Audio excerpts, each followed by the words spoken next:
শেখ হাসিনার বাসভবনে এখন অপকর্ম হয়। আওয়ামী লীগের সভাপতি শেখ হাসিনার বাসভবন সুধা সদন এখন পরিত্যক্ত। নজরদারির অভাবে বাড়িটি এখন অপরাধের স্বর্গরাজ্যে পরিণত হয়েছে। গত 5 ফেব্রুয়ারি রাতে ধানমন্ডি 32 নম্বরে ভাঙচুর ও অগ্নিসংযোগের পর ধানমন্ডি 5-তে অবস্থিত শেখ হাসিনার বাড়িটিও পুড়িয়ে দেওয়া হয়। ঘটনার পর থেকে বাড়িটি পরিত্যক্ত অবস্থায় রয়েছে। বর্তমানে এটি মাদক সেবী ও কিশোর গ্যাংদের আখড়ায় পরিণত হয়েছে, যা আশপাশের বাসিন্দাদের মধ্যে উদ্বেগ ও আতঙ্ক তৈরি করেছে।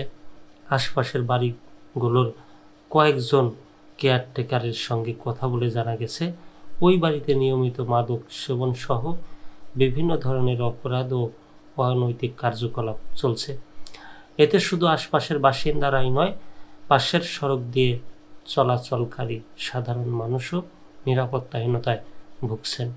সরেজমিনে দেখা যায় ধানমন্ডির ওই 4তলা বাড়িটি এখন পুরোপুরি ভগ্নদশায় পরিণত হয়েছে।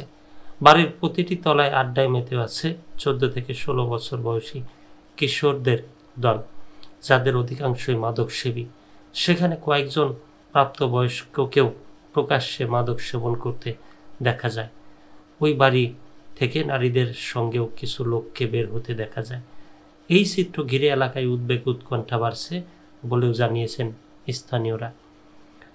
স্থানীয়দের অভিযোগ, কোনো ধরনের নজরদারি না থাকায় দিনে দুপুরে এমনকি রাতেও ওই পরিত্যক্ত বাড়িতে প্রবেশ করছে কিশোর গ্যাং, মাদক সেবী এবং নারীসহ নানা শ্রেণীর লোক। বিশেষ করে সন্ধ্যার পর সেখানে সন্দেহজনক গতিবিধি আরও বেড়ে যায়। ধানমন্ডি লেক সংলগ্ন এই ভবনটি এখন এলাকায় অপরাধ কর্মকাণ্ডের এক কেন্দ্রস্থলে পরিণত হয়েছে।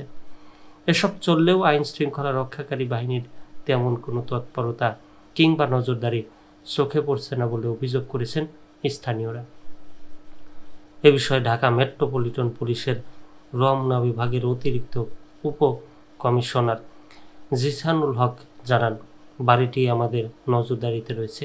পুলিশ নিয়মিত টহল পরিচালনা করছে। এর মধ্যেও কোনো অপরাধমূলক কর্মকাণ্ডে জড়িত হলে তাকে আইনের আওতায় আনা হবে। অপরাধী কেউই ছাড় পাবে না। সুধা সদনের পাশের বাড়ির বাসিন্দা নিরঞ্জন জানিয়েছেন, বাড়িটি ভাঙচুর হওয়ার পর প্রথম দিকে এলাকায় চুরির ঘটনা বেড়ে গিয়েছিল।